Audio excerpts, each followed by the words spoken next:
Hello friends, welcome to our channel study for you. So guys, जैसा कि आज जो आपका एसएससी एमटीएस का 8 मई के सभी शिफ्ट का एग्ज़ाम हो गया दोस्तों, जिसका जो है मैं आपको बिल्कुल 100% एक्यूरेट आंसर के साथ जो है इस वीडियो में बताऊंगा। तो देख लेते हैं कि किस प्रकार के जो है आज आपके 8 मई के सभी शिफ्ट का एग्ज़ाम में जो है प्रश्न पूछे गए हैं।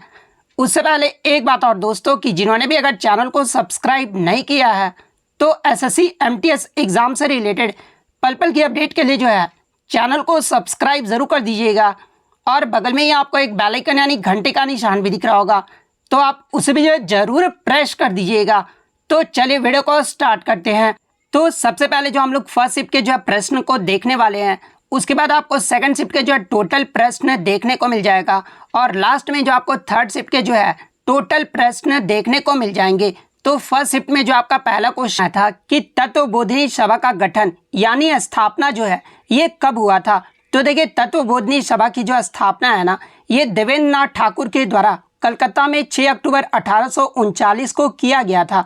तो 6 अक्टूबर 1839 आपका यहाँ पे करेक्ट आंसर होगा। इसके अलावा बात कर ले तत्वबोधिनी सभा का जो है उद्देश्य क्या था।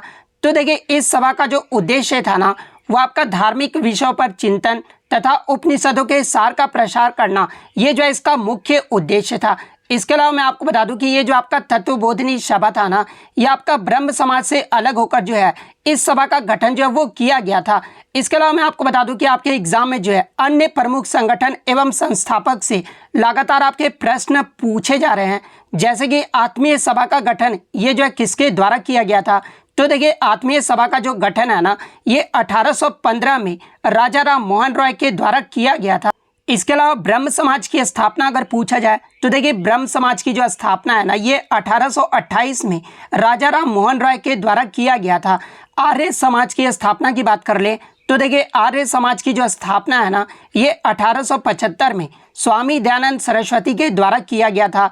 इसके अलावा एशियाटिक सोसाइटी की स्थापना की बात कर ले, तो देखिए एशियाटिक सोसाइटी की स्थापना जो है ये 1784 में विलियम जोन्स के द्वारा किया गया था।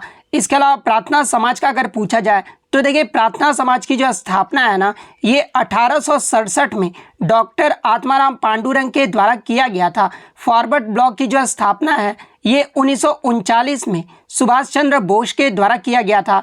मुस्लिम लीग की जो स्थापना है ये 1906 में आगा खान एवं सलीम उल्लाह खां के द्वारा किया गया था।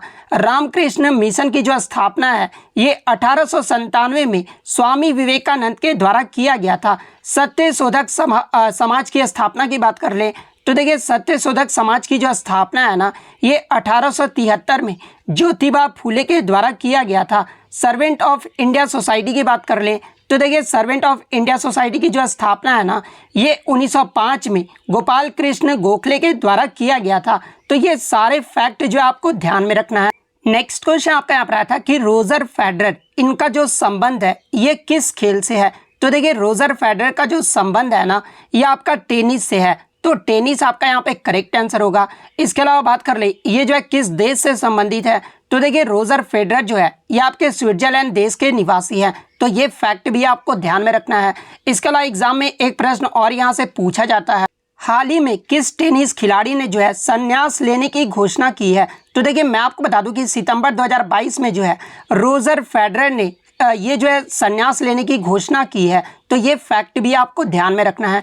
नेक्स्ट क्वेश्चन आपका यहाँ पर आया था कि नवरेह जो त्यौहार है ना, ये कहाँ मनाया जाता है।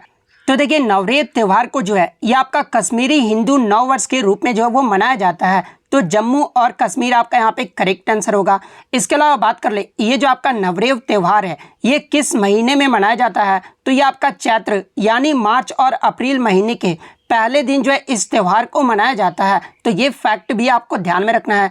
इसी से मिलता जुलता एक और आपका नाम है जो कि आपका नवरोज़ त्यौहार है। तो देखिए ये जो आपका नवरोज़ है ना, ये पारसी नववर्ष के रूप में जो है इस त्यौहार को मनाया जाता है। और इस नवरोज़ त्यौहार को जो है ईरानी कैलेंडर की शुरुआत को चिन्हित करने के लिए जो है इस त्यौहार को पारसी धर्म के द्वारा जो है वो मनाया जाता है। तो ये फैक्ट भी आपको ध्यान में रखना है। इसके अलावा एग्जाम में एक प्रश्न और पूछा जाता है कि नवरोज उत्सव की जो शुरुआत है ना, ये भारत में किसके द्वारा किया गया था। तो देखिए भारत में नवरोज उत्सव की जो शुरुआत है ना, ये बलबन के द्वारा शुरू किया गया था। तो ये फैक्ट भी आपको ध्यान में रखना है।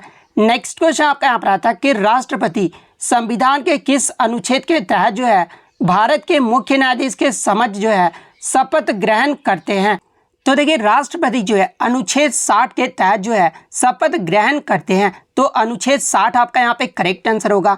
इसके अलावा एग्जाम में एक प्रश्न और पूछा जाता है कि राष्ट्रपति जो है राष्ट्रपति को जो शपथ है ना, ये कौन दिलाते हैं। तो देखिए राष्ट्रपति को जो शपथ है ये भारत के मुख्य न्यायाधीश दिलाते हैं। तो ये फैक्ट भी आपको ध्यान में रखना है।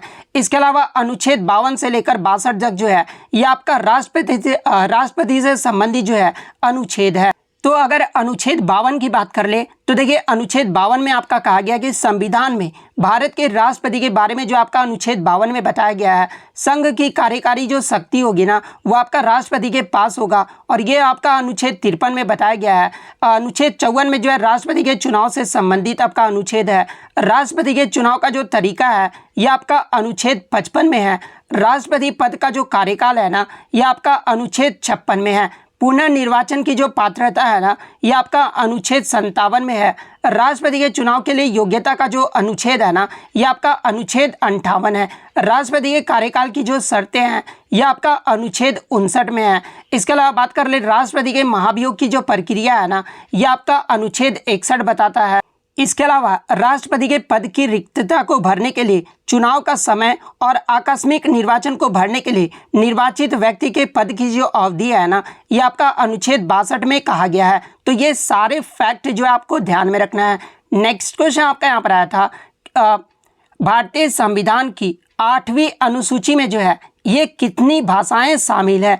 तो देखिए मैं आपको बता दूं कि भारतीय संविधान की 8वीं अनुसूची में जो है आपके 22 भाषाएं शामिल है। तो 22 भाषाएं आपका यहाँ पे करेक्ट आंसर होगा। और ये 22 भाषाएं जो आप देख सकते हैं और यहाँ से आपके एग्जाम में प्रश्न पूछे जाते हैं कि प्रारंभ में यानी शुरुआत में जो है संविधान में कितने भाषाओं को शामिल किया गया था। तो देखिए शुरुआत में 14 भाषाओं को जो है 8वीं अनुसूची में आपका जो है शामिल किया गया था। तो ये फैक्ट भी आपको ध्यान में रखना है। इसके अलावा एग्जाम में एक प्रश्न और बनता है कि सिंधी भाषा को जो है किस संविधान संशोधन अधिनियम के द्वारा जो है वो जोड़ा गया था। तो देखिए सिंधी भाषा की बात कर ले तो 1967 के 21वें संशोधन अधिनियम के द्वारा जो है सिंधी भाषा को 8वीं अनुसूची में जोड़ा गया था। इसके अलावा कोंकणी, मणिपुरी और नेपाली को किस संविधान संशोधन अधिनियम के द्वारा जो है 8वीं अनुसूची में जोड़ा गया था। तो देखिए कोंकणी, मणिपुरी और नेपाली भाषा को 1992 के 71वां जो संविधान संशोधन हुआ था ना उसमें जो है इन तीनों भाषा को जो है वो जोड़ा गया था। इसके अलावा एग्जाम में अगर पूछा जाए कि बोडो, डोगरी, मैथिली और संथाली ये 4 भाषाओं को जो है किस संविधान संशोधन अधिनियम के द्वारा 8वीं अनुसूची में जोड़ा गया था। तो देखिए बोडो, डोगरी, मैथिली और संथाली भाषा को 2003 के 92वें संविधान संशोधन अधिनियम द्वारा जो है इसे 8वीं अनुसूची में जोड़ा गया था। तो ये इंपॉर्टेंट पॉइंट भी आप ध्यान में रखिएगा। इसके अलावा एग्जाम में एक प्रश्न और यहाँ से पूछा जाता है कि वर्तमान में संविधान के 8वीं अनुसूची में जो है कितने शास्त्रीय भाषा को जो वो दर्जा दिया गया है। तो देखिए वर्तमान में संविधान की 8वीं अनुसूची में जो है 6 भाषाओं को जो है भारत में शास्त्रीय भाषा का जो है वो दर्जा दिया गया है। और वो 6 भाषाएं कौन कौन से हैं। तो सबसे पहला तो आपका तमिल भाषा है जिसे 2004 में शास्त्रीय भाषा का दर्जा दिया गया था। सेकंड आपका संस्कृत भाषा है जिसे 2005 में शास्त्रीय भाषा का दर्जा दिया गया था। थर्ड आपका कन्नड़ भाषा है जिसे 2008 में शास्त्रीय भाषा का दर्जा दिया गया था। फोर्थ आपका तेलुगु भाषा है जिसे 2008 में जो है शास्त्रीय भाषा का दर्जा दिया गया था। फिफ्थ आपका मलयालम भाषा है जिसे 2013 में जो है शास्त्रीय भाषा का दर्जा दिया गया था। और सिक्स्थ आपका उड़िया भाषा है जिसे 2014 में जो है शास्त्रीय भाषा का दर्जा दिया गया था। तो ये सारे पॉइंट जो आपको ध्यान में रखना है। नेक्स्ट क्वेश्चन आपका यहाँ पर था कि प्रसिद्ध सांस्कृतिक स्थल रानी की वाव ये जो है किस नदी के किनारे स्थित है। तो देखिए अगर रानी की वाव की बात कर ले तो ये आपका भारत के गुजरात राज्य के पाटन जिले में स्थित एक प्रसिद्ध बावड़ी यानी सीढ़ीदार कुआं है। तो आपका अगर पूछा गया था किस नदी के किनारे स्थित है तो ये आपका सरस्वती नदी के किनारे स्थित है। तो सरस्वती नदी आपका करेक्ट आंसर होगा। इसके अलावा मैं आपको बता दूं कि ये जो आपका रानी की वाव का जो चित्र है ना, ये जुलाई 2018 में आरबीआई यानी भारतीय रिजर्व बैंक के द्वारा जो है 100 रुपये के नए नोट पर जो है इसे चित्रित किया गया है। तो ये फैक्ट भी आपको ध्यान में रखना है। इसके अलावा मैं आपको बता दूं कि रानी की वाव को जो है 22 जून 2014 को यूनेस्को के विश्व विरासत सूची में भी जो है इसे शामिल किया गया है। तो ये फैक्ट भी आपको ध्यान में रखना है।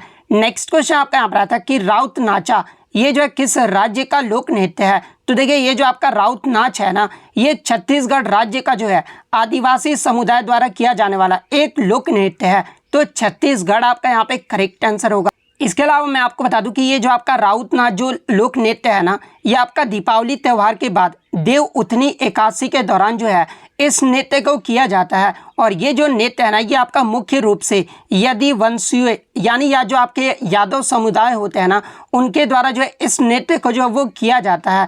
इसके अलावा बात कर ले छत्तीसगढ़ के अन्य लोक नृत्य के बारे में, जैसे कि आपका सुवा, कर्मा, ककसार, गौर नृत्य, ये सभी जो आपके छत्तीसगढ़ के जो है लोक नृत्य हैं। तो ये फैक्ट भी आपको ध्यान में रखना है। नेक्स्ट क्वेश्चन आपका यहाँ पर आता है कि निम्नलिखित में से कौन राष्ट्रपति के चुनाव में जो है भाग नहीं लेता है।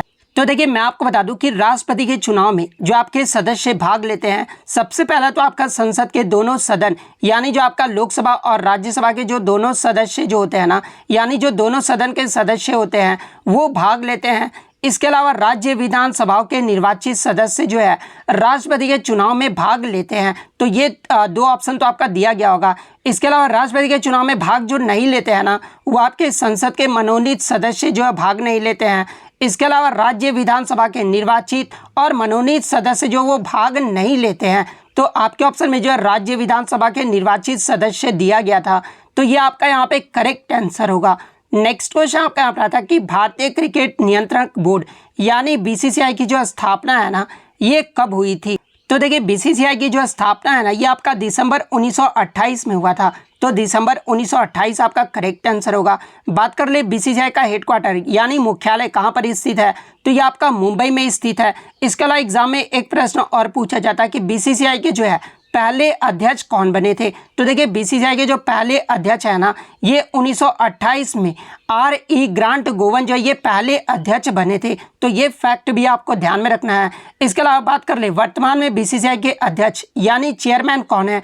तो देखिए वर्तमान में जो बीसीसीआई के अध्यक्ष है ना, ये आपके रोजर विन्नी हैं। उपाध्यक्ष की बात कर ले तो ये आपके राजीव शुक्ला हैं। और वर्तमान में जो बीसीसीआई के सचिव हैं ये आपके जय शाह हैं। तो ये फैक्ट भी आपको ध्यान में रखना है। इसके अलावा बात कर ले आईसीसी यानी इंटरनेशनल क्रिकेट काउंसिल, इसकी जो स्थापना है ये कब हुई थी। तो देखिए आईसीसी की जो स्थापना है ना, ये 15 जून 1909 को हुआ था। तो ये फैक्ट भी आप ध्यान में रखिएगा।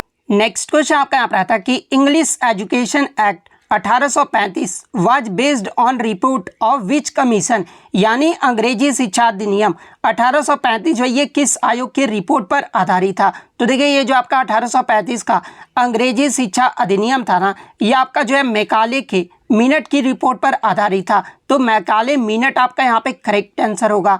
नेक्स्ट क्वेश्चन आपका यहाँ पर आता है कि उस्ताद अलाउद्दीन खान ये जो है किस वाद्य यंत्र से संबंधित थे। तो देखिए उस्ताद अलाउद्दीन खान की बात कर ले तो ये आपके सरोद वादक थे। तो सरोद वादक आपका करेक्ट आंसर होगा।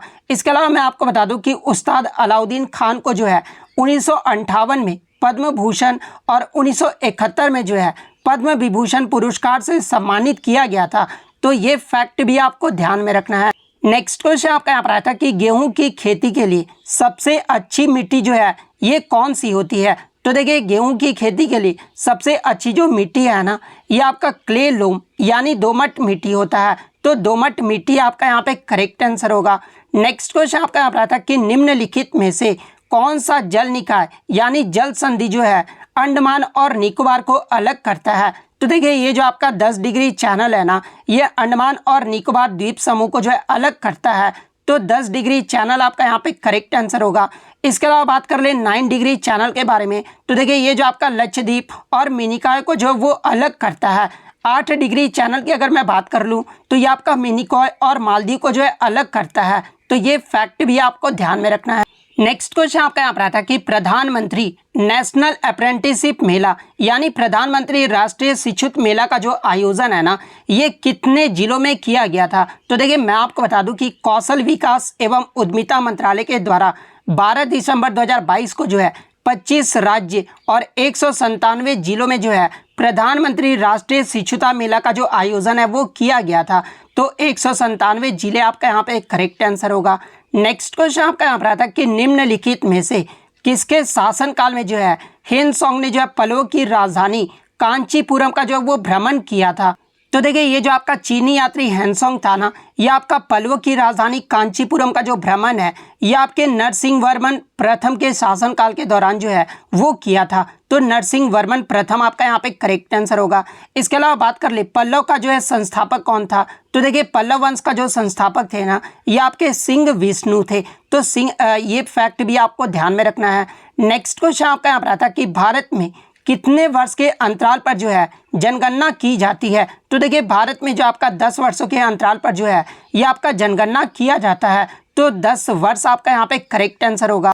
इसके अलावा बात कर ले भारत में पहली जनगणना जो है ये कब कराई गई थी। तो देखिए भारत में जो पहली जनगणना है ना, ये आपका 1872 ईस्वी में लॉर्ड मेयो के शासनकाल में जो वो किया गया था।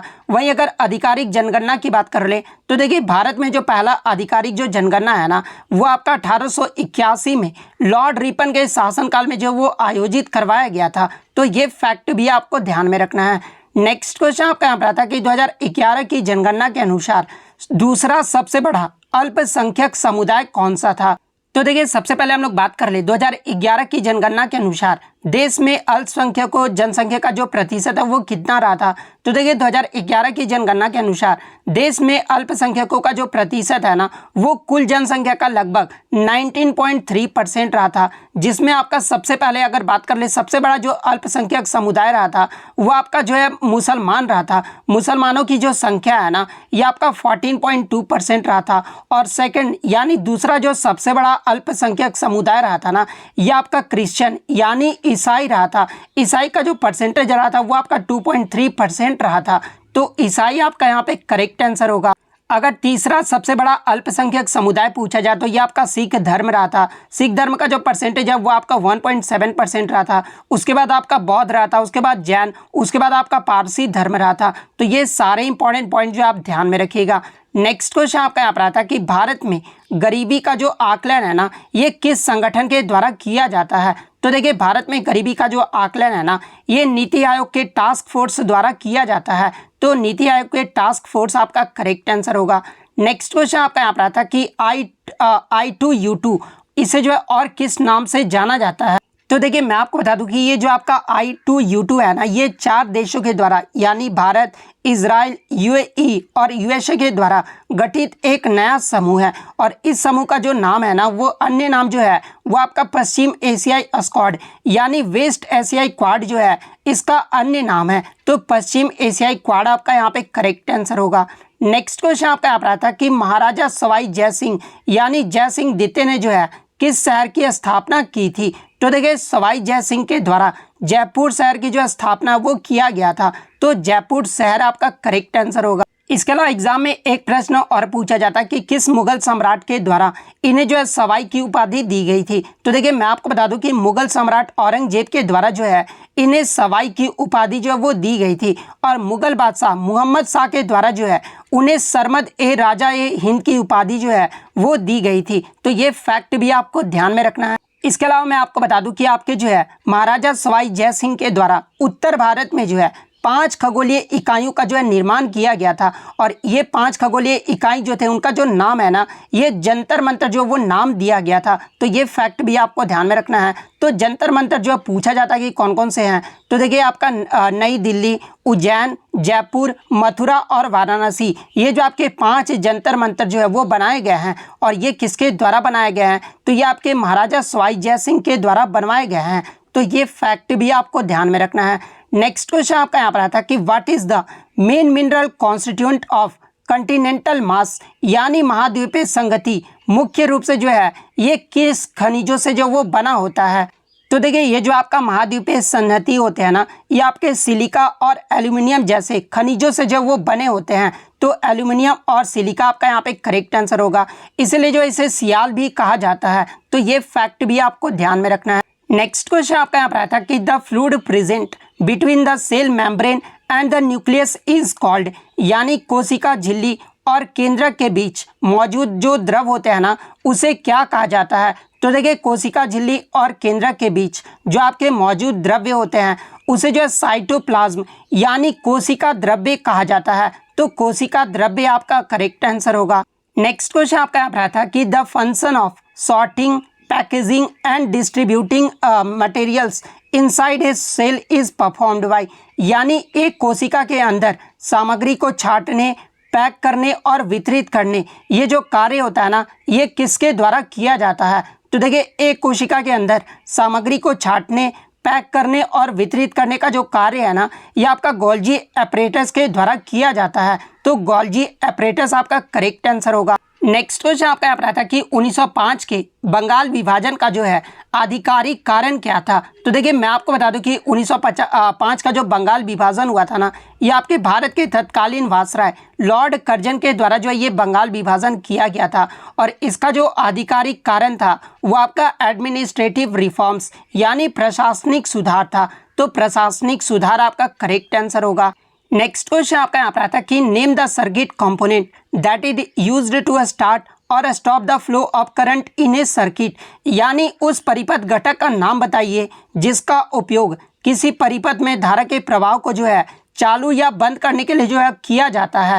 तो देखिए स्विच जो होता है ना, वो सर्किट का एक मुख्य घटक होता है जिसका उपयोग सर्किट में करंट के प्रभाव को शुरू करने या फिर बंद करने के लिए जो वो किया जाता है। तो स्विच आपका यहाँ पे करेक्ट आया था कि who interprets the constitution in India, यानी भारत के संविधान की व्याख्या करने वाला अंतिम अधिकारी कौन होता है। तो देखिए भारत के संविधान की व्याख्या करने वाला अंतिम जो अधिकारी है ना, ये आपका सुप्रीम कोर्ट ऑफ इंडिया यानी सर्वोच्च न्यायालय होता है। तो सर्वोच्च न्यायालय आपका यहाँ पे करेक्ट आंसर होगा। नेक्स्ट क्वेश्चन आपका यहाँ पर आता है कि फ्रीडम इन एग्जाइल, ये जो पुस्तक है ना, ये किसकी ऑटोबायोग्राफी यानी आत्मकथा है। तो देखिए फ्रीडम इन एग्जाइल ये जो दलाई लामा की आत्मकथा है। तो दलाई लामा आपका यहाँ पे करेक्ट आंसर होगा। इसके अलावा मैं आपको बता दूं कि ये जो आपका फ्रीडम इन एग्जाइल पुस्तक है ना, ये जो आपका हार्पर सैन फ्रांसिस्को के द्वारा 1 अगस्त 1991 को जो ये आपका प्रकाशित किया गया था। इसके अलावा मैं आपको बता दूं कि ये जो आपके दलाई लामा थे ना, इन्हें जो है 1989 में नोबेल शांति पुरस्कार से भी जो वो सम्मानित किया गया था। तो ये फैक्ट भी आपको ध्यान में रखना है।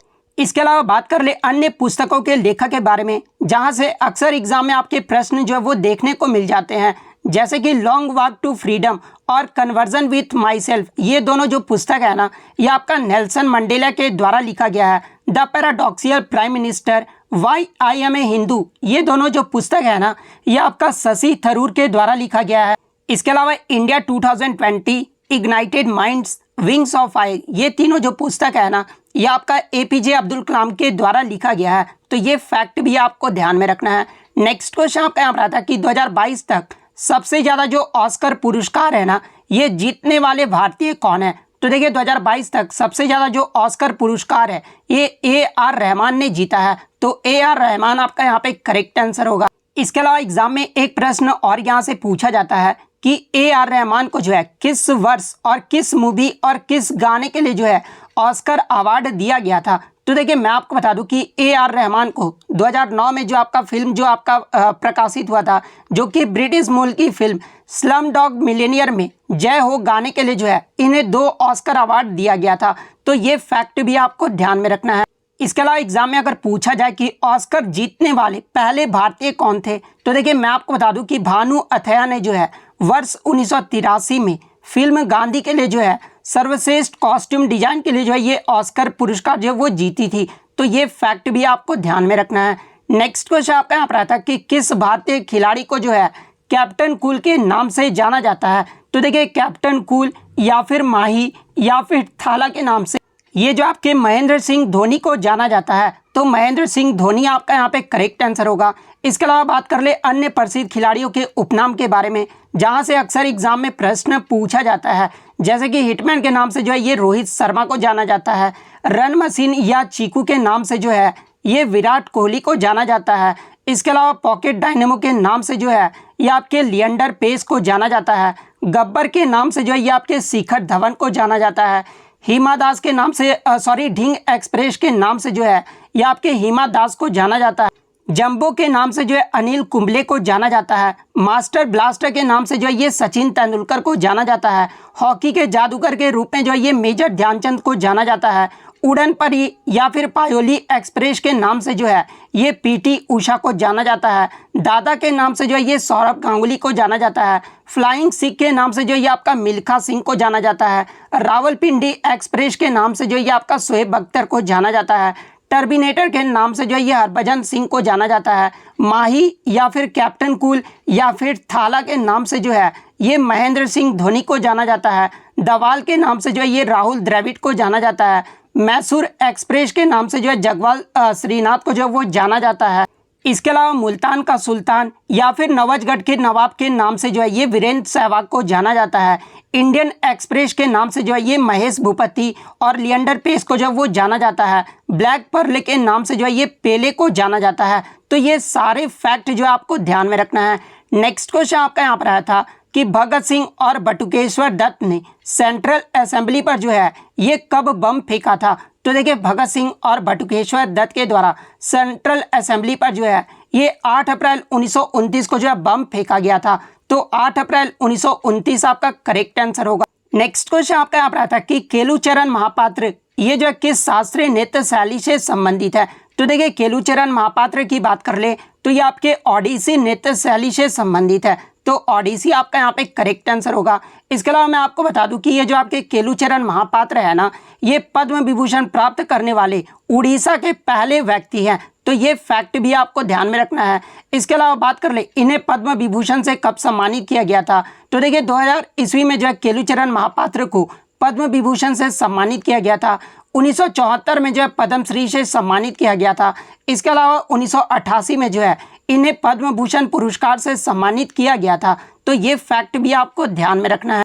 इसके अलावा बात कर ले ओडिसी नृत्य के प्रसिद्ध नर्तक के बारे में, जैसे कि सुजाता महापात्र, रतिकांत महापात्र, गंगाधर प्रधान, इन सभी का जो संबंध है ना ये आपका ओडिसी नृत्य से है। नेक्स्ट क्वेश्चन आपका यहाँ पर आता है कि सती प्रथा का जो अंत है ना ये किस वर्ष में हुआ था। तो देखिए मैं आपको बता दूं कि 4 दिसंबर वर्ष 1829 को लॉर्ड विलियम बेंटिक की अगुवाई यानी उस समय जो भारत का ब्रिटिश गवर्नर जनरल था वो लॉर्ड विलियम बेंटिक था और इसी के अगुवाई और राजा राम मोहन राय जैसे भारतीय समाज सुधारकों के प्रयास से जो है सती प्रथा पर 4 दिसंबर वर्ष 1829 को जो है भारत में पूरी तरह से जो है वो रोक लग गया था। तो 4 दिसंबर 1829 आपका यहाँ पे करेक्ट आंसर होगा। नेक्स्ट क्वेश्चन आपका यहाँ पर आता कि इनमें से कौन सा राजस्थान का प्रसिद्ध लोक नृत्य है। तो जहाँ पे ऑप्शन में आपका कालबेलिया दिया गया था। तो देखिए ये जो आपका कालबेलिया नृत्य है ना ये राजस्थान का प्रसिद्ध लोक नृत्य है। तो कालबेलिया आपका करेक्ट आंसर होगा। इसके अलावा बात कर ले राजस्थान के अन्य महत्वपूर्ण लोक नृत्य के बारे में, जैसे कि घूमर, गैर, चारी, गिनाद, झूलन लीला, भवई, कच्छी घोड़ी, इन सभी का जो संबंध है ना ये राजस्थान के लोक नृत्य है। तो ये फैक्ट भी आपको ध्यान में रखना है। नेक्स्ट क्वेश्चन आपका यहाँ पर आता कि फुटबॉल में जो है कितने खिलाड़ी होते हैं। तो देखिए फुटबॉल में जो आपके 11 खिलाड़ी होते हैं। तो 11 आपका यहाँ पे करेक्ट आंसर होगा। इसके अलावा अन्य खेल में खिलाड़ियों की संख्या अगर देख लें तो बेसबॉल में जो आपके 9 खिलाड़ी होते हैं, हॉकी में जो आपके 11 खिलाड़ी होते हैं, नेटबॉल में जो आपके 7 खिलाड़ी होते हैं, वाटर पोलो में जो आपके 7 खिलाड़ी होते हैं, खो खो में आपके 9 खिलाड़ी होते हैं, कबड्डी में आपके 7 खिलाड़ी होते हैं, टेनिस में जो आपका 1 या 2 खिलाड़ी होते हैं, क्रिकेट की बात कर ले तो 11 खिलाड़ी होते हैं, पोलो में आपके 4 खिलाड़ी होते हैं, रग्बी फुटबॉल में जो आपके 15 खिलाड़ी होते हैं। इसके अलावा बास्केटबॉल में जो आपके 5 खिलाड़ी होते हैं, बॉक्सिंग में आपके 1 खिलाड़ी होते हैं, लॉन टेनिस में 1 या 2 खिलाड़ी होते हैं, चेस में आपके 1 या 2 खिलाड़ी होते हैं, फुटबॉल में आपके 11 प्लेयर होते हैं, वॉलीबॉल में आपके 6 प्लेयर होते हैं, टेबल टेनिस में आपके 1 या 2 खिलाड़ी होते हैं। इसके अलावा टेबल टेनिस ये तो सभी आपके खेल जो है वो आपके इम्पॉर्टेंट है। तो सभी को जो आप ध्यान में जरूर रखिएगा। नेक्स्ट क्वेश्चन आपका यहाँ पर आता कि सातवाहन वंश का सबसे महत्वपूर्ण शासक जो है वो कौन था। तो देखिए मैं आपको बता दूं कि गौतमी पुत्र श्री सातकर्णी जो है ये सातवाहन वंश के सबसे महान शासक थे। तो गौतमी पुत्र श्री सातकर्णी आपका यहाँ पे करेक्ट आंसर होगा। इसके अलावा बात कर ले सातवाहन वंश के बारे में कि सातवाहन वंश की स्थापना कब और किसने की थी। तो देखिए सातवाहन वंश की जो स्थापना है ना ये आपका 230 से 60 ईसा पूर्व के बीच राजा सिमुक के द्वारा जो है सातवाहन वंश की स्थापना किया गया था। इसके अलावा बात कर ले सातवाहन वंश की राजधानी कहाँ थी। तो देखिए ये जो आपका प्रतिष्ठान था ना जो कि आपका महाराष्ट्र और औरंगाबाद जिले में स्थित है और ये जो आपका सातवाहन वंश का जो वो राजधानी रहा था। इसके अलावा बात कर ले सातवाहन साम्राज्य का राजकीय भाषा क्या था। तो देखिए सातवाहन साम्राज्य का जो राजकीय भाषा था ये आपका प्राकृत था। वहीं अगर लिपि की बात कर ले तो देखिए सातवाहन वंश का जो लिपि था ना ये आपका ब्राह्मी लिपि था। तो ये फैक्ट भी आपको ध्यान में रखना है। नेक्स्ट क्वेश्चन आपका यहाँ पर आता है कि धार्मिक कार्यों के प्रबंधन की स्वतंत्रता भारतीय संविधान के किस अनुच्छेद के अंतर्गत आता है। तो देखिए धार्मिक कार्यों के प्रबंधन की जो स्वतंत्रता है ना ये आपका अनुच्छेद 26 के अंतर्गत आता है। तो अनुच्छेद 26 आपका यहाँ पे करेक्ट आंसर होगा। देखिए मैं आपको बता दूं कि धर्म की स्वतंत्रता का जो अधिकार है ना ये आपका अनुच्छेद 25 से लेकर अनुच्छेद 28 तक जो ये आपका वर्णित है। इसके अलावा मैं आपको बता दूं कि ये जो आपका धर्म की स्वतंत्रता का अधिकार है ना जो कि एक आपका मौलिक अधिकार है। अनुच्छेद 25 में आपका क्या कहा गया है। तो देखिए समझ की स्वतंत्रता और मुक्त पेशा अभ्यास और धर्म का प्रचार ये जो आपका अनुच्छेद 25 में कहा गया है। अनुच्छेद 27 की बात कर ले तो देखिए किसी विशेष धर्म के 100% के लिए करों का भुगतान करने की जो स्वतंत्रता है ना ये आपका अनुच्छेद 27 में है। धार्मिक शिक्षा में भाग लेने से स्वतंत्रता ये जो आपका अनुच्छेद 28 में बताया गया है। इसके अलावा मैं आपको बता दूं कि अल्पसंख्यकों के हित का जो संरक्षण है ना ये आपका अनुच्छेद 29 में है। शैक्षिक संस्थानों की स्थापना और प्रशासन के लिए अल्पसंख्यकों का जो अधिकार है ना ये आपका अनुच्छेद 30 में दिया गया है। तो ये फैक्ट भी आपको ध्यान में रखना है। नेक्स्ट क्वेश्चन आपका यहाँ पर आता है कि विश्व का सबसे बड़ा महाद्वीप कौन सा है। तो देखिए विश्व का जो सबसे बड़ा महाद्वीप है ना ये आपका एशिया महाद्वीप है। तो एशिया महाद्वीप आपका करेक्ट आंसर होगा। इसके अलावा अगर एग्जाम में पूछा जाए कि विश्व में कुल कितने महाद्वीप हैं तो देखिए विश्व में जो आपके टोटल 7 महाद्वीप हैं और क्षेत्रफल की दृष्टि से अगर बात कर ले तो विश्व का दूसरा जो सबसे बड़ा महाद्वीप है यह आपका अफ्रीका महाद्वीप है। उसके बाद आपका उत्तरी अमेरिका महाद्वीप है। उसके बाद आपका दक्षिणी अमेरिका है। उसके बाद अंटार्कटिका है। उसके बाद आपका यूरोप है और सबसे जो छोटा महाद्वीप है ना यह आपका ऑस्ट्रेलिया महाद्वीप है। तो ये फैक्ट भी आपको ध्यान में रखना है। इसके अलावा अगर महासागर की बात कर ले तो विश्व का जो सबसे बड़ा महासागर है ना यह आपका पैसिफिक ओशियन यानी प्रशांत महासागर है। दूसरा सबसे बड़ा महासागर अगर पूछा जाए तो यह आपका अटलांटिक ओशियन यानी अटलांटिक महासागर है। तीसरा सबसे बड़ा महासागर अगर पूछा जाए तो देखिए तीसरा सबसे बड़ा जो महासागर है ना यह आपका इंडियन ओशियन यानी हिंद महासागर है। चौथे की बात कर ले तो यह आपका दक्षिणी अंटार्कटिक महासागर यानी साउथर्न अंटार्कटिक ओशियन है। और सबसे छोटा अगर महासागर पूछा जाए तो यह आपका आर्कटिक ओशियन यानी आर्कटिक महासागर है। तो ये फैक्ट भी आपको ध्यान में रखना है। नेक्स्ट क्वेश्चन आपका यहाँ पर आया था कि इनमें से कौन सी जल संधि जो है भारत और श्रीलंका को विभाजित करता है। तो देखिए ये जो आपका पाक स्ट्रेट यानी पाक जलडमरू मध्य है ना ये भारत और श्रीलंका को अलग करता है। तो पाक जलडमरू मध्य आपका करेक्ट आंसर होगा। इसके अलावा अन्य जलडमरू मध्य के बात कर ले तो देखिए मलेशिया तथा इंडोनेशिया को ये जो है कौन सा जलडमरू मध्य अलग करता है। तो ये आपका मलक्का जलडमरू मध्य अलग करता है। जावा एवं बाली को जो है ये आपका बाली जलडमरू मध्य जो है अलग करता है। इसके अलावा रूस और संयुक्त राज्य अमेरिका को जो है ये आपका बेरिंग जलडमरू मध्य जो है अलग करता है। तो ये फैक्ट भी आपको ध्यान में रखना है। नेक्स्ट क्वेश्चन आपका यहाँ पर आता है कि सेरीकल्चर का जो संबंध है ना ये किससे है। तो देखिए सेरीकल्चर जो है ये आपके रेशम कीट पालन से संबंधित है। तो रेशम कीट पालन आपका करेक्ट आंसर होगा। इसके अलावा अन्य पालन की बात कर ले तो देखिए ये जो आपका एपीकल्चर है ना ये आपके मधुमक्खी पालन से संबंधित है। फ्लोरिकल्चर की बात कर ले तो ये आपके फूलों की खेती से संबंधित है। हॉर्टिकल्चर जो ये आपका सब्जी की खेती से संबंधित है। पीसी कल्चर की बात कर ले तो ये आपका मछली पालन से संबंधित है। वर्मी कल्चर जो ये आपका केचुआ पालन से संबंधित है। वीटी कल्चर जो ये आपका अंगूर की खेती से संबंधित है। फंगी कल्चर जो ये आपका मशरूम की खेती से संबंधित है। तो ये सारे फैक्ट जो है आपको ध्यान में रखना है। नेक्स्ट क्वेश्चन आपका यहाँ पर आता है कि निमोनिया रोग ये जो है मानव शरीर के किस अंग को जो है प्रभावित करता है। तो देखिए ये जो आपका निमोनिया रोग है ना, ये मानव शरीर के लंग्स यानी फेफड़ों को जो है प्रभावित करता है। तो फेफड़ा आपका यहाँ पे करेक्ट आंसर होगा। और देखिए मैं आपको बता दूं कि ये जो आपका निमोनिया रोग है ना, ये फेफड़े में सूजन की स्थिति जो है इस रोग में जो वो बन जाती है। और ये जो आपका मुख्य रूप से विषाणु और जीवाणु के संक्रमण से जो है वो होता है। तो ये फैक्ट भी आपको ध्यान में रखना है। नेक्स्ट क्वेश्चन आपका यहाँ पर आता है कि राज्यसभा का सदस्य बनने के लिए न्यूनतम आयु जो है ये कितनी होनी चाहिए। तो देखिए राज्यसभा का सदस्य बनने के लिए जो आपका न्यूनतम आयु है ना, ये 30 वर्ष होना चाहिए। तो 30 वर्ष आपका करेक्ट आंसर होगा। इसके अलावा बात कर ले लोकसभा का सदस्य बनने के लिए न्यूनतम आयु कितना होना चाहिए, तो ये 25 वर्ष होना चाहिए। राष्ट्रपति बनने का जो न्यूनतम आयु है ना, ये 35 वर्ष होना चाहिए। वहीं भारत के प्रधानमंत्री बनने के लिए जो है न्यूनतम आयु 25 वर्ष होना चाहिए। तो ये फैक्ट भी आपको ध्यान में रखना है। नेक्स्ट क्वेश्चन आपका यहाँ पर आता है कि निम्नलिखित में से किस नदी का जो उद्गम स्थल है ना, ये महाराष्ट्र राज्य में है। तो देखिए ये जो आपका गोदावरी नदी है ना, ये महाराष्ट्र के त्र्यंबकेश्वर से जो ये आपका निकलता है। तो देखिए गोदावरी नदी का जो उद्गम होता है ये आपका महाराष्ट्र राज्य से होता है। तो गोदावरी नदी आपका यहाँ पे करेक्ट आंसर होगा।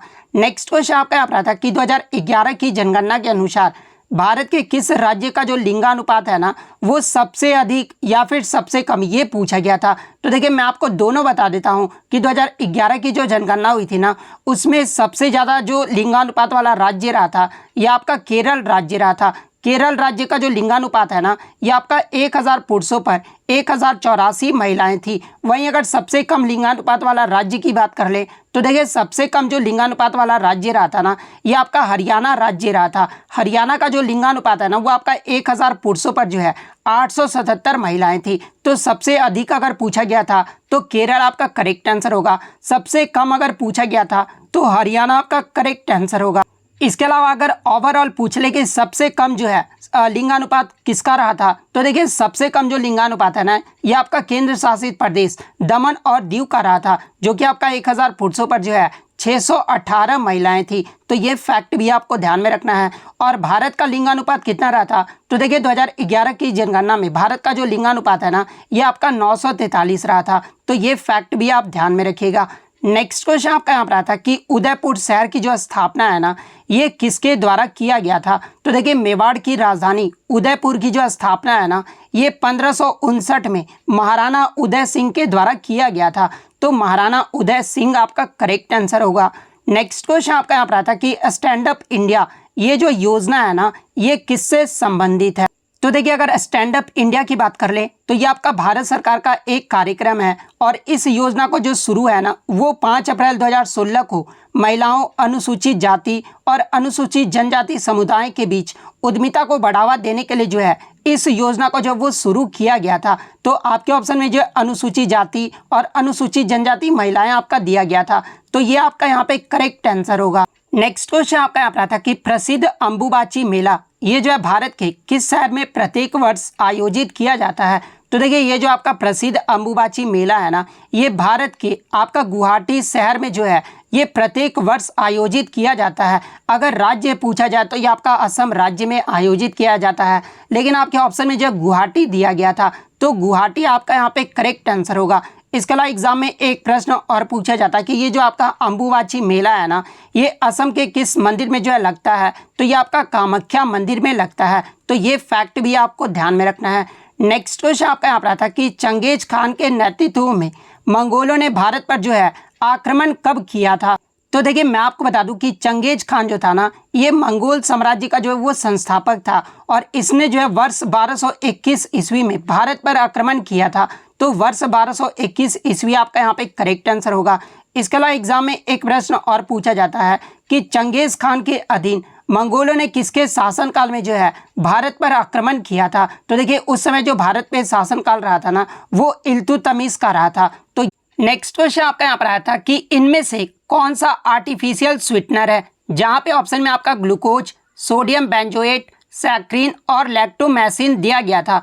तो देखिए ये जो आपका सैक्रिन है ना, एक आर्टिफिशियल स्वीटनर है। तो सैक्रिन आपका यहाँ पे करेक्ट आंसर होगा। तो थर्ड शिफ्ट में जो आपका पहला क्वेश्चन आया था कि निम्नलिखित में से कौन सी पुस्तक जो है हर्षवर्धन के द्वारा नहीं लिखी गई थी। तो देखिए हर्षवर्धन के द्वारा जो है रत्नावली, नागानंद, प्रियदर्शिका, ये सभी जो पुस्तकें है ना, ये आपका हर्षवर्धन के द्वारा लिखा गया था। और इनमें से जो आपका चौथा ऑप्शन दिया गया था ना, वो आपका अमुक्तमाल्यद दिया गया था।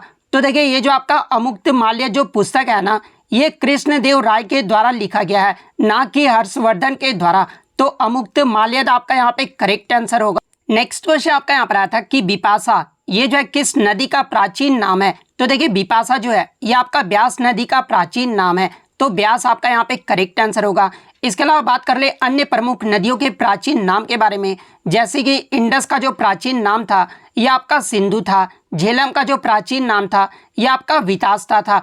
इसके अलावा बीस नदी का जो आपका प्राचीन नाम था ये आपका बिपाशा था। इसके अलावा सतलज नदी का जो प्राचीन नाम था ये आपका सतुद्री था। तो ये सारे फैक्ट जो आपको ध्यान में रखना है। नेक्स्ट क्वेश्चन आपका यहाँ पर आता है कि दिल्ली हाईकोर्ट की स्थापना ये जो है कब की गई थी। तो देखिए दिल्ली हाईकोर्ट की जो स्थापना है ना, ये आपका 31 अक्टूबर 1966 को किया गया था। तो 31 अक्टूबर 1966 आपका यहाँ पे करेक्ट आंसर होगा। इसके अलावा बात कर ले भारत का पहला हाईकोर्ट यानी उच्च न्यायालय कौन सा है। तो देखिए भारत का जो पहला हाईकोर्ट है ना, ये आपका कलकत्ता हाईकोर्ट है। और कलकत्ता हाईकोर्ट की स्थापना कब हुई थी। तो ये आपका 1 जुलाई 1862 को किया गया था। तो ये फैक्ट भी आपको ध्यान में रखना है।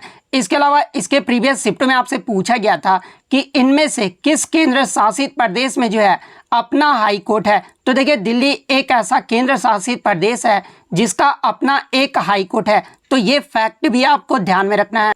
नेक्स्ट क्वेश्चन आपका यहाँ पर आता है कि who has one the most grand slam tournament, यानी सर्वाधिक जो ग्रैंड स्लैम टूर्नामेंट है ना, ये किसने जीता है। और देखिए मैं आपको बता दूं कि क्वेश्चन में आपका 2022 दिया गया था, यानी 2022 तक जो है सर्वाधिक ग्रैंड स्लैम टूर्नामेंट ये जो है किसने जीता है।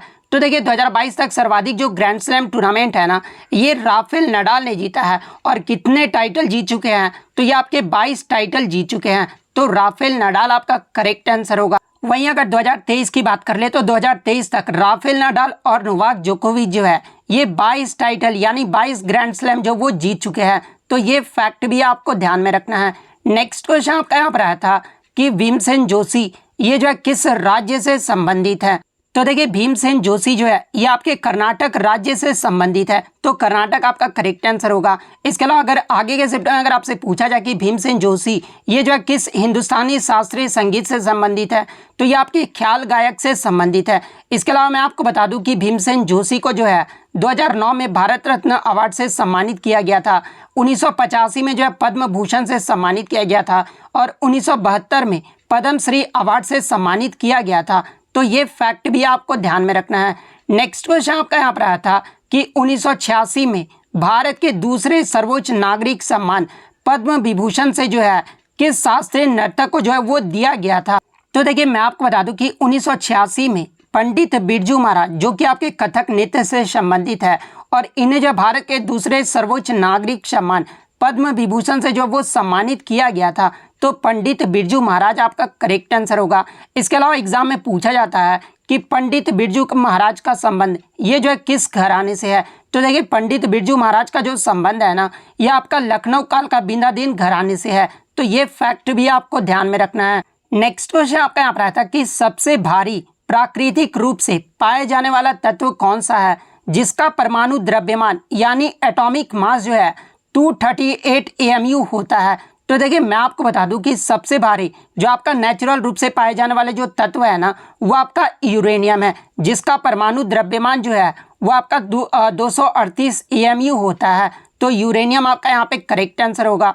इसके अलावा बात कर ले यूरेनियम का एटॉमिक नंबर कितना होता है, तो ये आपका 92 होता है। तो ये फैक्ट भी आपको ध्यान में रखना है। नेक्स्ट क्वेश्चन आपका यहाँ पर आता है कि खिलजी वंश के संस्थापक कौन थे। तो देखिए खिलजी वंश की जो स्थापना है ना, वो आपका जलालुद्दीन फिरोज खिलजी के द्वारा किया गया था। तो जलालुद्दीन फिरोज खिलजी आपका यहाँ पे करेक्ट आंसर होगा। इसके अलावा बात कर ले खिलजी वंश का जो आपका शासनकाल है ये कब से कब तक रहा था। तो ये 1290 से लेकर 1320 तक रहा था। जिसके प्रथम शासक की बात कर ले तो ये आपके जलालुद्दीन फिरोज खिलजी रहे थे, जिनका शासनकाल 90 से लेकर 96 तक रहा था। इनके बाद जो है अलाउद्दीन खिलजी जो है ये आपके खिलजी वंश के जो है आपके शासक रहे थे। और इनका जो शासनकाल है वो 1296 से लेकर 1316 ईस्वी तक रहा था।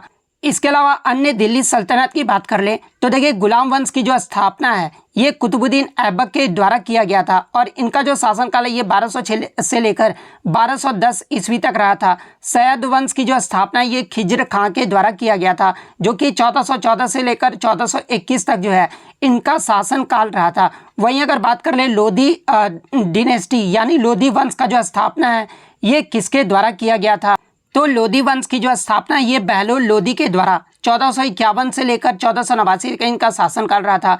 तुगलक वंश की जो स्थापना ये आपका गयासुद्दीन तुगलक के द्वारा किया गया था। तो ये फैक्ट भी आपको ध्यान में रखना है। नेक्स्ट क्वेश्चन आपका यहाँ पर आया था कि 2011 के अनुसार किस केंद्र शासित प्रदेश की जो जनसंख्या है ना वो सबसे कम रहा था। तो देखिए 2011 की जनगणना के अनुसार आपका जो लक्षद्वीप जो केंद्र शासित प्रदेश है ना इसका जनसंख्या जो वो सबसे कम रहा था। तो लक्षद्वीप आपका करेक्ट आंसर होगा। वहीं अगर बात कर ले सबसे अधिक जनसंख्या वाला केंद्र शासित प्रदेश कौन सा रहा था, तो ये आपका दिल्ली रहा था। तो ये फैक्ट भी आपको ध्यान में रखना है। नेक्स्ट क्वेश्चन आपका यहाँ पर आता कि किसने कहा था कि अवध एक चेरी के समान है जो एक दिन हमारे मुंह में गिर जाएगा, यानी लॉर्ड डलहौजी ने जो है किस जगह को जो वो चेरी की उपाधि दी थी। तो देखिए मैं आपको बता दूं कि लॉर्ड डलहौजी ने जो है अवध राज्य का जो वर्णन है ना वो एक चेरी जो एक दिन हमारे मुंह में गिर जाएगा इसका वर्णन जो वो किया था। तो अवध आपका यहाँ पे करेक्ट आंसर होगा। नेक्स्ट क्वेश्चन आपका यहाँ पर था कि which is India first space mission with human, यानी मानव युक्त भारत का पहला अंतरिक्ष यान कौन सा है। तो देखिए मानव युक्त भारत का जो पहला अंतरिक्ष यान है ना ये आपका गगनयान है। तो गगनयान आपका करेक्ट आंसर होगा। नेक्स्ट क्वेश्चन आपका यहाँ पर आया था कि सितंबर 2022 में केंद्र ने कौन से 3 राज्यों में जो है कुल 3 बल्क ड्रग पार्कों के निर्माण की जो है सैद्धांतिक मंजूरी जो है वो दी है। तो देखिए मैं आपको बता दूं कि सितंबर 2022 में हिमाचल प्रदेश, गुजरात और आंध्र प्रदेश राज्य में बल्क ड्रग पार्कों के निर्माण के लिए जो है सैद्धांतिक मंजूरी जो वो प्रदान की गई है। तो हिमाचल प्रदेश, गुजरात और आंध्र प्रदेश आपका करेक्ट आंसर होगा। नेक्स्ट क्वेश्चन आपका यहाँ पर था कि 2022 वुमेन क्रिकेट वर्ल्ड कप ये जो है कहाँ पर आयोजित किया गया था। तो देखिए मैं आपको बता दूं कि 2022 का महिला क्रिकेट विश्व कप का जो 12वां जो आपका संस्करण हुआ था ना ये आपका जो है न्यूजीलैंड देश में आयोजित किया गया था। तो न्यूजीलैंड आपका यहाँ पे करेक्ट आंसर होगा। इसके अलावा मैं आपको बता दूं कि इसका जो विजेता टीम रहा था वो आपका ऑस्ट्रेलिया रहा था। ऑस्ट्रेलिया ने जो है इस बार जो है ये 7 बार जो है इसका खिताब जो वो जीत चुका है। उप विजेता की बात कर ले तो उप विजेता जो है ये आपका इंग्लैंड देश रहा था। इसके अलावा आगे के शिफ्ट में अगर आपसे पूछा जाए कि महिला एशिया कप 2022 ये जो है कहाँ पर आयोजित किया गया था, तो देखिए 2022 का जो महिला एशिया कप है ना ये आपका बांग्लादेश में आयोजित किया गया था। जिसके विजेता टीम की बात कर ले तो विजेता जो है ये आपका भारत रहा था और उप विजेता जो है ये आपका श्रीलंका रहा था। यानी फाइनल मुकाबले में जो है भारत ने श्रीलंका को 8 विकेट से हराया था। तो ये फैक्ट भी आपको ध्यान में रखना है। इसके अलावा बात कर ले 2023 का जो आपका वुमेन T20 क्रिकेट विश्व कप हुआ ये कहाँ पर आयोजित किया गया है। तो देखिए 2023 का वुमेन जो T20 विश्व कप है ना ये आपका साउथ अफ्रीका यानी दक्षिण अफ्रीका में जो ये आपका आयोजित किया गया है। इसके अलावा वुमेन का जो अंडर 19 क्रिकेट विश्व कप भी जो है ये आपका साउथ अफ्रीका में आयोजित किया गया है। तो इतने पॉइंट जो आपको ध्यान में रखना है। नेक्स्ट क्वेश्चन आपका यहाँ पर आता कि भारत में 5G सेवाओं का जो शुरुआत है ना ये कब हुआ था। तो देखिए मैं आपको बता दूं कि 1 अक्टूबर 2022 को प्रधानमंत्री नरेंद्र मोदी के द्वारा जो है दिल्ली के प्रगति मैदान में इंडिया मोबाइल कांग्रेस के 6वें एडिशन में जो है 5G सेवाओं की जो शुरुआत है वो की गई थी। तो 1 अक्टूबर 2022 आपका यहाँ पे करेक्ट आंसर होगा। और कहाँ पर किया गया था, तो ये आपका दिल्ली के प्रगति मैदान में किया गया था। नेक्स्ट क्वेश्चन आपका यहाँ पर आता है कि झारखंड में बीज बोने का त्यौहार कौन सा है। तो देखिए ये जो आपका रोहिणी त्यौहार है ना जो कि आपका झारखंड में बीज बोने का त्यौहार है। तो रोहिणी आपका यहाँ पे करेक्ट आंसर होगा। इसके अलावा ये जो आपका सरहुल पर्व है ना ये भी आपका झारखंड का एक त्यौहार है जो कि आदिवासी का सबसे बड़ा त्यौहार है। तो ये फैक्ट भी आपको ध्यान में रखना है। नेक्स्ट क्वेश्चन आपका यहाँ पर आता है कि गांधी जी ने हरिजन सेवक संघ की जो स्थापना है ना ये कब की थी। तो देखिए मैं आपको बता दूं कि गांधी जी के द्वारा हरिजन सेवक संघ की जो स्थापना है ना ये आपका 30 सितंबर 1932 को पुणे में किया गया था। तो 30 सितंबर 1932 आपका करेक्ट आंसर होगा। और देखिए मैं आपको बता दूं कि हरिजन सेवक संघ का जो पहले नाम था ना यानी इस संगठन का जो पहला नाम था वो आपका अस्पृश्यता निवारण संघ रखा गया था जिसे 13 सितंबर 1933 को जो है हरिजन सेवक संघ का जो है वो नाम दिया गया था। तो ये फैक्ट भी आपको ध्यान में रखना है। इसके अलावा मैं आपको बता दूं कि हरिजन सेवक संघ के जो प्रथम अध्यक्ष थे ना, ये आपके घनश्याम बिरला थे, और इसके जो प्रथम सचिव थे ये आपके अमृतलाल विठलदास ठक्कर थे। तो ये फैक्ट भी आपको ध्यान में रखना है। नेक्स्ट क्वेश्चन आपका यहाँ पर आता है कि 2011 की जनगणना के अनुसार भारत में साक्षरता दर यानी लिटरेसी रेट जो है ये किस राज्य का सबसे अधिक रहा था। तो देखिए मैं आपको बता दूं कि 2011 की जनगणना में केरल राज्य का जो लिटरेसी रेट यानी साक्षरता दर जो है ये सबसे ज़्यादा रहा था। कितना रहा था? तो ये आपका 94% रहा था। वहीं अगर सबसे कम साक्षरता दर वाले राज्य की बात कर ले तो ये आपका बिहार राज्य का रहा था। बिहार का जो लिटरेसी रेट है ना ये आपका 63.82% रहा था। वहीं अगर भारत के साक्षरता दर की बात कर ले तो ये आपका 74.04% रहा था। जहाँ पर पुरुषों का जो साक्षरता दर है वो आपका 82.14% रहा था, और महिलाओं का जो साक्षरता दर है ना ये आपका 65.46% रहा था। तो ये फैक्ट भी आपको ध्यान में रखना है। नेक्स्ट क्वेश्चन आपका यहाँ पर आता है कि ब्लैक बक नेशनल पार्क ये जो है कहाँ पर स्थित है। तो देखिए ये जो आपका ब्लैक बक नेशनल पार्क है ना ये आपका गुजरात राज्य में स्थित है। तो गुजरात आपका करेक्ट आंसर होगा। नेक्स्ट क्वेश्चन आपका यहाँ पर आता है कि रविन्द्रनाथ टैगोर की पुस्तक ये जो आपका गल्फ गुच्छा है ना ये किस प्रकार की पुस्तक है। तो देखिए मैं आपको बता दूं कि ये जो आपका गल्फ गुच्छा पुस्तक है ये रविन्द्रनाथ टैगोर के द्वारा लिखा गया पुस्तक है, और ये जो आपका गल्फ गुच्छा जो पुस्तक था ये आपका 95 छोटी कहानियों का जो वो संग्रह है। तो कहानियाँ आपका यहाँ पे करेक्ट आंसर होगा, क्योंकि पूछा गया था कि किस प्रकार का जो है वो पुस्तक है। नेक्स्ट क्वेश्चन आपका यहाँ पर था कि कौन सा शास्त्रीय नृत्य जिसे एखारिया भी कहा जाता है, जिसमें एक ही नर्तक द्वारा जो है कई भूमिकाओं को जो है वो प्रदर्शन किया जाता है। तो देखिए मैं आपको बता दूं कि भरतनाट्यम नृत्य को जो है एकहार्य नृत्य के रूप में जो वो जाना जाता है, जहां पर एक ही नर्तक जो है एक ही प्रदर्शन में कई भूमिकाएं जो वो निभाते हैं। तो भरतनाट्यम नृत्य आपका यहाँ पे करेक्ट आंसर होगा। नेक्स्ट क्वेश्चन आपका यहाँ पर था कि मुगलों का पहला जो नियोजित शहर है ना ये कौन सा था। तो देखिए मैं आपको बता दूं कि ये जो आपका फतेहपुर सीकरी है ना ये मुगलों का पहला नियोजित शहर था, जिसे मुगल बादशाह अकबर के द्वारा जो है 1572 से 1585 के बीच जो है इसे अपनी राजधानी जो वो बनाया था। तो फतेहपुर सीकरी आपका यहाँ पे करेक्ट आंसर होगा। नेक्स्ट क्वेश्चन आपका यहाँ पर था कि राज्य के नीति निर्देशक सिद्धांत यानी जो आपके DPSP है ना ये जो है किस देश से लिए गए हैं। तो देखिए राज्य के नीति निर्देशक जो सिद्धांत है ये आपके आयरलैंड देश से लिए गए हैं, लेकिन बच्चे बता रहे थे कि आयरलैंड ऑप्शन में नहीं दिया गया था। तो देखिए मैं आपको बता दूं कि फिर आपका आयरिश जो ऑप्शन में दिया गया होगा, तो आयरिश अगर ऑप्शन में दिया गया था तो ये आपका यहाँ पे करेक्ट आंसर होगा। नेक्स्ट क्वेश्चन आपका यहाँ पर आता है कि इनमें से कौन जो है थैलाफाइटा समूह से संबंधित नहीं है, यहाँ पर नहीं है पूछा गया था।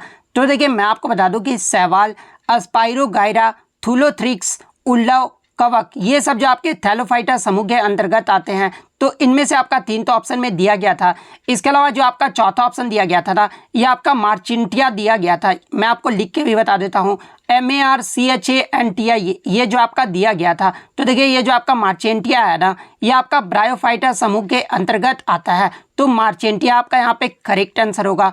तो इतने क्वेश्चन जो है आज मुझे बच्चों के द्वारा मिले हैं जो कि 100% रियल और ऑथेंटिक है। तो अगर वीडियो अच्छी लगी हो तो वीडियो को जो है लाइक ज़रूर कर दीजिएगा, और इसी तरह रियल एनालिसिस पाने के लिए जो है चैनल को सब्सक्राइब ज़रूर कर दीजिएगा। तो मिलते हैं नेक्स्ट वीडियो में, तब तक thank you, all the best.